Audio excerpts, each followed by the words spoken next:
Welcome, one and all, to the closest thing Bronystate has to a red carpet.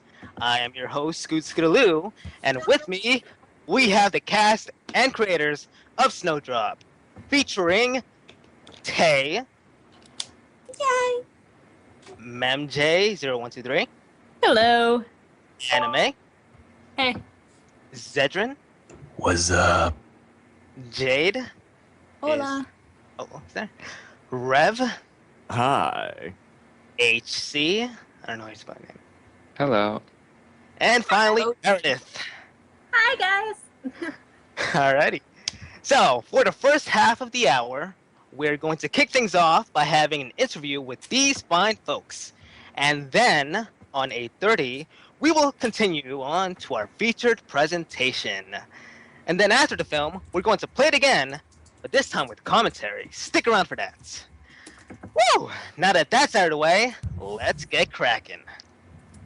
Alrighty. So, how did Silly Philly Studios start out? What is its history? Oh boy.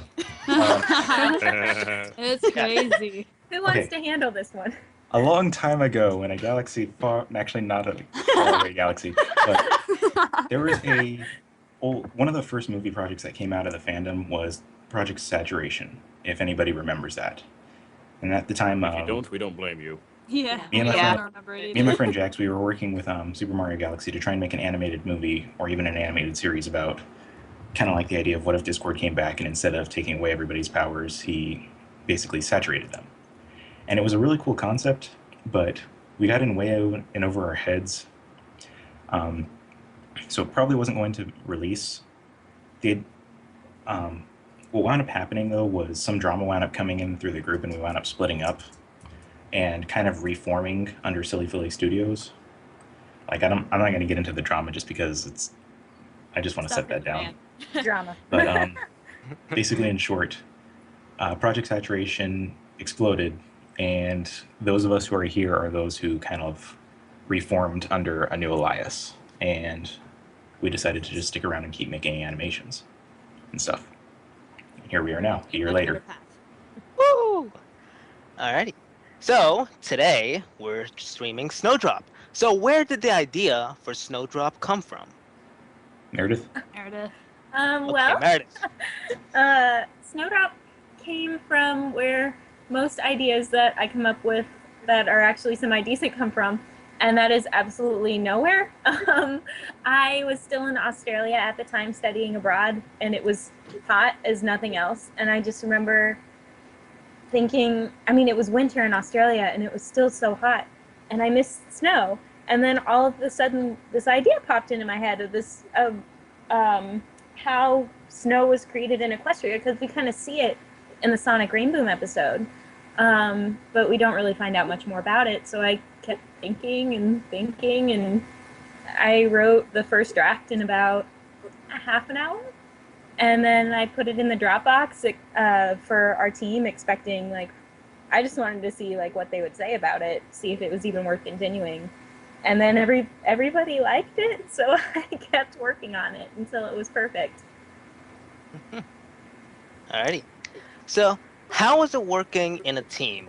Do you find one of you will naturally take the lead on a project, or do you both have equal creative inputs for Snowdrop? As a whole, our team kind of has a de facto leadership. Like, we don't really have a set leader. When it comes to an individual project, usually we plan in advance who's going to be kind of heading the project, and in this case, for Snowdrop, it was me and Meredith who were both heading this. Generally, I personally wind up carrying a lot of the work just because I do a lot of the animation. I do most of the rendering. I had help with one of the scenes by HC here. And also, I'm usually the one who winds up handling a lot of the audio as well, unless we can get more specialized Foley. But otherwise, yeah, we don't really have our group as a whole doesn't really have a set leader. Like, we don't believe in, this is more of a family than it is a production studio, to be honest. Oh, yeah. That is touching. Definitely. That is so touching. We really, we talk to each other. I talk to these guys sometimes more closely than anyone. So these guys are really my family. Yeah. That can often result in TMI. Tell me about it. Glorious, glorious TM. Let's not get into Whoa. that. I'm not even gonna say Tay. anything. I'm just PG-13. PG. Shut Come on, up, guys. Hannah. Snowdrop. Oh boy. Alrighty. Moving on. What do you feel is the most important aspect of making a short film like this? Probably scope. Scope. Short Yes, film. scope. Issue first and foremost, of course, is the writing. We were faced with a lot of kind of challenges because considering this was a OC animation technically, so we were a little nervous about actually going through with this. But it's also a matter of like what you plan on doing. Like you don't want to wind up. You see a lot of groups who think that it's basically no trouble to make like a huge giant 1 hour, 2 hour animation, and then they never get more than 2 minutes made. The bigger a project gets, the difficulty goes up exponentially. Like it's easier to make 4 2-minute animations than it is to make one 20-minute animation. If that makes sense. So It does. organization is really important. Mhm. And patience. And patience and tolerance of everybody's little quirks. Yes, patience and tolerance, something that is very rare everywhere. Alrighty. Now, moving on. In order to make a fan-made film or episode or whatever it is, what needs to be done first? Let's see, the workflow process. Well, first it clearly starts off with coming up with the concept and the writing, and you write a draft script, and you kind of just share it around and get feedback on it. If it's accepted, then it kind of goes into drafting storyboards and animatics is the next phase. Start working on character art at the same time and script writing. Character and asset creation takes the longest time, and while you're working on that, you can also start working on the dry cuts of the dialogue. Once you have the dry cuts of the dialogue done, you can put those into the animation and start animating, which usually, like, don't underestimate how long it takes to design the characters and assets, because that takes a long time and you'll still have to do it while the process is going on. After the animation process is done and you have the basic audio, then most animations can actually be exported at that time and published. For us, what we did is we actually split it into several layers and then exported it into After Effects to apply some post-processing effects on it, as well as rebalance the audio a bit better in Audition to like make sure it was all leveled, panned correctly, etc. Added in additional sound effects, and then Rev and Nick both worked on a musical score for it. And then finally all came together after exporting little 100 to 400 shot bits in After Effects and stitching them together. Such. Sounds scary. Sounds really scary. It's a very huge. As I said, the bigger this project, it gets exponentially difficult. Oh, It takes about 1 hour to render about 400 to 800 frames in After Effects. Wow. Wow, patience. Yeah. I'm glad you have that. All It right. takes even longer to edit it because After Effects is just slow as hell. Yes. Alrighty. So this is for the animators. What are the different types of programs you used? Let's see. A lot of the work starts off in Illustrator to get the assets made. And so like we have HC, Shade, Jax, Jade even does vector work. We have those all for making the assets. Most of the animation work is done in Flash. Once it's exported, it's put into After Effects. And then once the After Effects renders are made, which are uncompressed, those are put into Premiere and then stitched together. And so there's a lot of programs involved. What? I thought we used MS Paint. And punch cards. a little known Deceit secret this entire That time. was for sketching. This is actually Homestuck. Don't even joke. Oh dear. Let me tell you about Homestuck. Oh, what? Have you accepted Homestuck into your life? Oh dear. Okay, anyway. So- Moving There's on. actually one question that is worth mentioning because it's a preliminary one. Yes, there are a lot of OCs in this, but there are also canon characters in this. This does tie directly into the show's canon. Yeah, someone in the It's chat good, had just guys, don't asked worry. if it was. There'll even all be a few OC. cameos. Yeah. Original character, do not steal. Yes, I voiced myself. I'm so happy. You do voice yourself. Hannah voices her own Hannah OC. as herself. And I'm a brat, as I should be. You are a brat. As always. As always. Oh dear. Okay. Wow, voice crack. Don't worry, I have those all the time. So, how do the animators and writers know and decide how a scene looks? The best way to start off is usually from the animatics. Our animatics are really loosely drawn. They're more of interpretive. They're not as director specific as some other animatics are. This can be a plus and a minus. The plus is that you can get them out really quick, and also it leads to a lot of artistic freedom for the animators so they can do what they know is best. But at the same time, if your animator, you might have an animator who needs a bit more guidance, and then he or she might wind up struggling a little bit more, which can create quite a few problems within the animation process. But actually, to be honest, it's not just the animatics that decide how the shot looks, it's also largely the writing as well. Because like when it comes to script writing, depending on what you focus on in the script, that's basically dictates what's going to be shown, and then in the storyboarding process you have to kind of decide how that's going to look and such. Okay. Alrighty. So, what goes into the more detail-oriented portions of the work, like backgrounds, props, etc.? Well, our background artists aren't actually here, and I thought they were going to be. So I guess one of them is on his way home. But HC did a lot of the props, so HC You also might did some know. background work as well. Oh yeah, you did. So he might know more about like vector and vectoring and things like that. Well, we could ask him after the commentary or during the commentary or whatever, Yeah, yeah, as long as he comes down. yeah. Alright, so we'll skip that for now.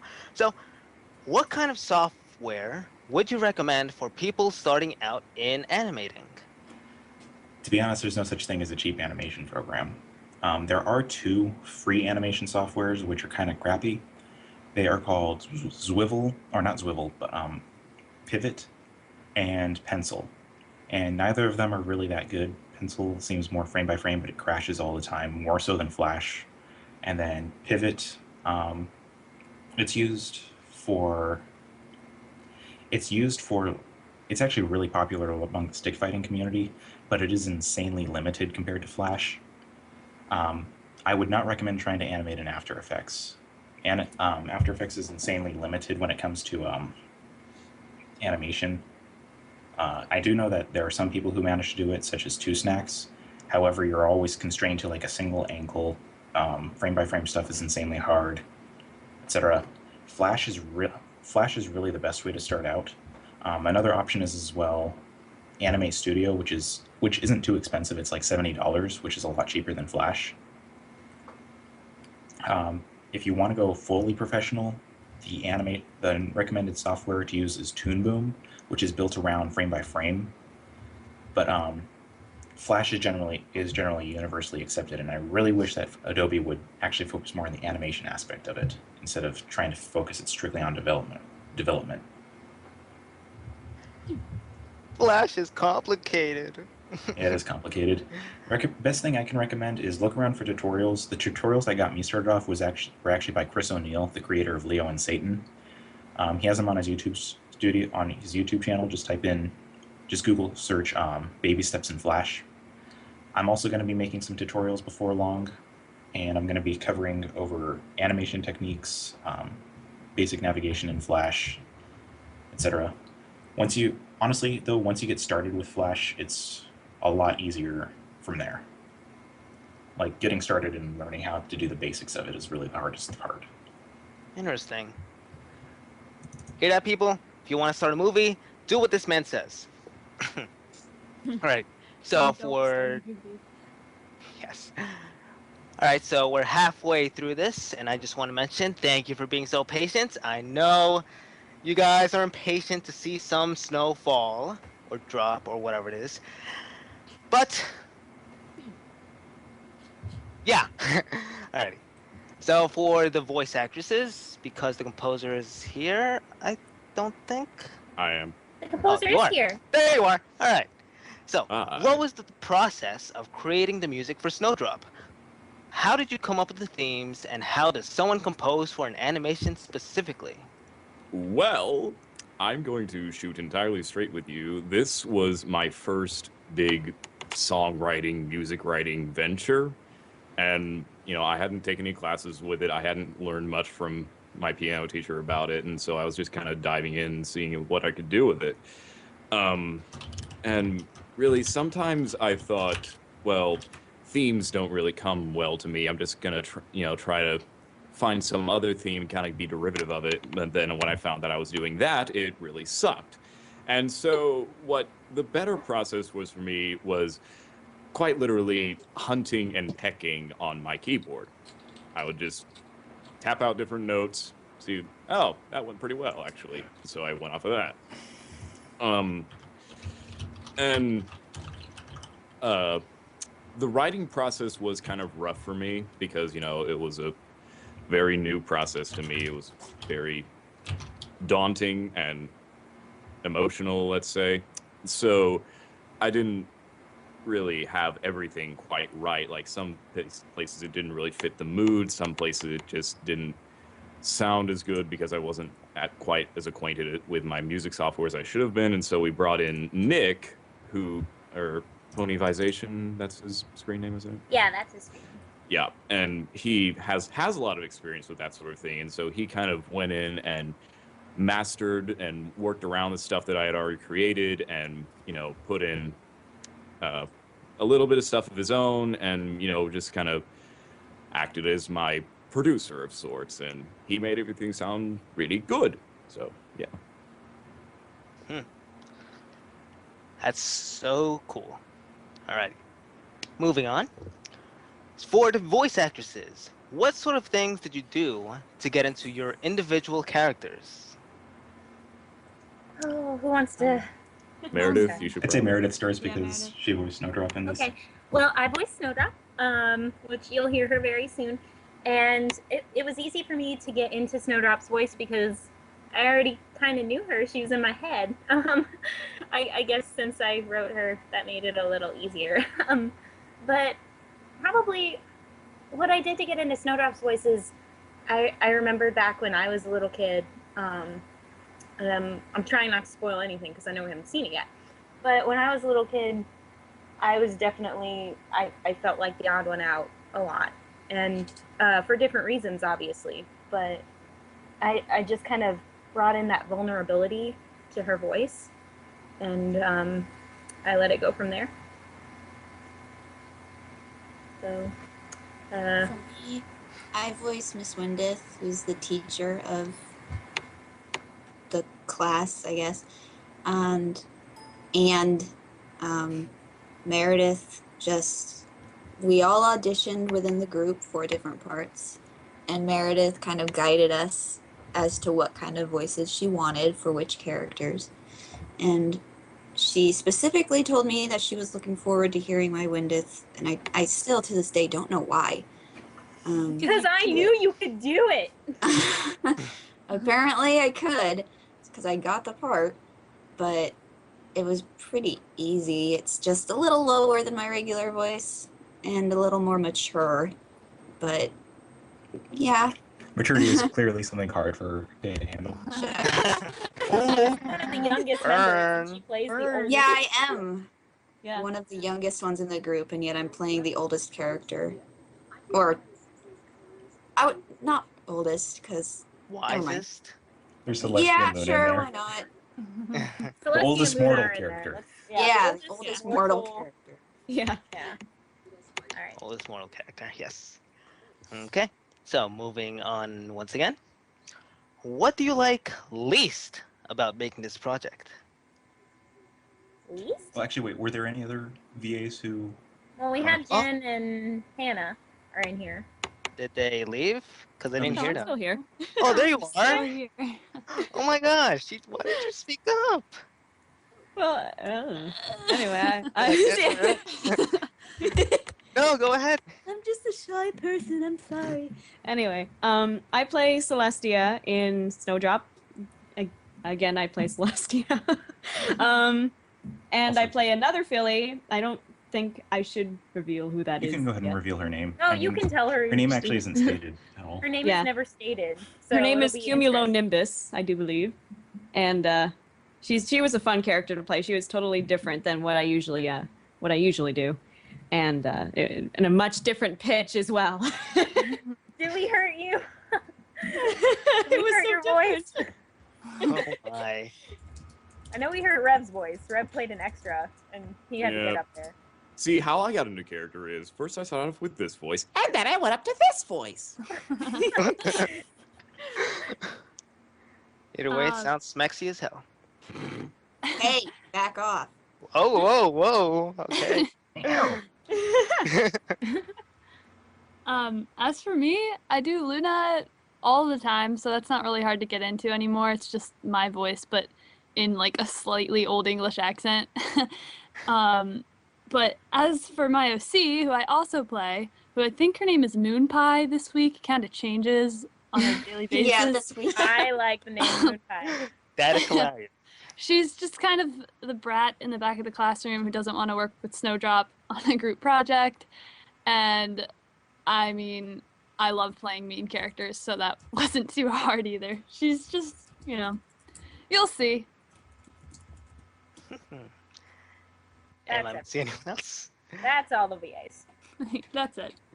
In here right now, anyway. We have more, but They're off in La La Land. they're off in the chat rooms answering questions. And a chat keeping room. people calm. Cool Well, people. Shout out to Soon. those. it is coming soon. Few more minutes. 8 more minutes Patience, left. 8 minutes. Few more Well, let's minutes, guys. Alrighty, so let's move on before we get pitchforks and fire torches. Now, back to my original questions. What do you like least about making this project? I think Zed should answer this one. Mhm. You got- Zed should Yeah. answer this one. Well, let's see. Deadlines were kind of a pain in the butt. I wound up animating 4 out of 6 scenes in this entire thing, and one of the scenes, Jade and I actually wound up having to go through and edit a lot. So there was a lot. Basically, over spring break, which was for me last week, I stayed up 5 days a week, woke up at 2 p.m., animated from 3 p.m. to 3 a.m., then went to bed at 5 a.m. And I did this for 5 days in a row. And I'm not joking here, and I'm not exaggerating. And that was basically what it took in order to get this done on time. But How are you still alive? He is committed. Good magic. question, Colonel. actually. Tough guy. It is a good question how he still is alive, but he's Pop committed. Tarts and Cheez-Its. Here's what's really crazy. I was only eating like 1 meal a day those 5 days, and that definitely was not healthy for me because somehow I didn't get hungry, and I didn't pass out. You're just bizarre. Oh boy. That's the answer. But so I guess part of it, one thing that kind of did get annoying, and this is something just like an advisement to a lot of other projects, when you have animators working on separate things, make sure that they're constantly sending you work in progress updates, like just short little exports of their flash files so far, because one of the scenes that was being handled, our animator, he did a pretty good job on most of it. However, there were some parts where there was severe editing that was needed. And because he didn't show us any work in progress shots, he just kept saying, "Don't worry, I got this." We didn't wind up finding out about these errors until basically a week ago or 2 weeks ago. So wound up having to rush through and try and fix those. And because of the way he had it organized, it was insanely hard to edit. So the flash files weren't distributed to layers. So if you needed to change one part whenever there was a new keyframe, it didn't transfer over. It was just a pain. Sounds like a nightmare. It was. Ugh. Me and Jade managed to burst it down though, luckily.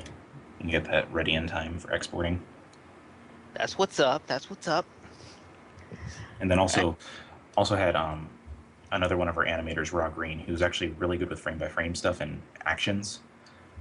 He did a lot of the additional motions, like he did in one of the upcoming shots, he did most of the animation of like where Snowdrop's mother is moving through a crowd, for instance, and also the shot where in the animation where all the fillies and colts are basically moving out of the classroom. And you'll see what those are. They're pretty well done. And Jax is here. Hi, Jax. Jax! Good evening, friends. This is Jax. He did our backgrounds. Pleasure to Well, meet you. some of the backgrounds. Some of them. I can't take credit for all of them. He's one of our background artists. Well, you did a great job. Thank you. Mm-hmm. You're just in time for the end of the interview. All right. It's okay. We'll have commentary after. Yeah. Don't worry about it. Just so long as I didn't miss the whole thing. Nope. You're good. Not yet. All right. All right. 4 minutes left. So let's skip on to our last question. Second to last question. Where does the studio want to go from here? Let's see. Infinity and beyond. We have a few projects lined up. The next comedic short that we're planning is called, and it's kind of funny that we're premiering this right after Snowdrop, but I'm only going to give you the title. It's called Donut Steel. So go crazy. Yes. And then It's exactly after what that, it sounds like. Get we're also hyped. planning on releasing a few other shorts. Like we're actually thinking of making the Chrysalis versus Discord thing a regular, reoccurring, little 30-second short, which will be funny. Get hyped. Yay! Oh yeah. And let's see, that is spelled steel as in the metal, steel. And we are also planning another animation over the summer, which is going to be a lot more action oriented. We might not have it done by the time for the panel, but we're actually going to be showing a part of it, hopefully at the Bronystate panel at BronyCon. And it is going to be called Fall of the Crystal Empire, and it is going to be incredibly awesome. Get excited, everyone. We have some good You stuff know, in it. And Twilight the Unicorn 2 is hopefully on this list sometime in the near future. Yes. Yeah, hopefully. By the way, we have a panel with them apparently. Yes. If you Yeah, just we're heard doing that, a BronyCon panel. Mhm. join us for some lulz. Mm-hmm. Alright. Mhm. I think that's it. So, Yep. before we watch this film, in one word from each of you, what is this film about? In one word. Snowflakes. Snowdrop. Snowflakes. I was going to say hope, but that works. I was gonna say Twinkles. wishes, but that works too. Twinkles! Twinkles! Twinkles. Twinkles. It's Oh, about yes. twinkles! Goes in water. Yeah, exactly. That's 2 words. Oh dear. Right. Frozen So yeah, those are your words. Okay, so it's 8:30 right now. Well, 8:28. Are you guys So, ready? Are you guys ready? I wonder if we're going to break 2Ks. You guys ready? We'll break 2K. let's get up to more than 2,000 viewers. Get your friends in here so we can break 2K. Yes, in the next minute. And everyone said it couldn't happen. You can do it. You can I'm do it. Yeah. Bring all To your be honest, friends. I wasn't expecting this much. Alrighty, so without further ado, my name is Scoot Scootaloo. And the rest, I'm kidding. And we will be starting now.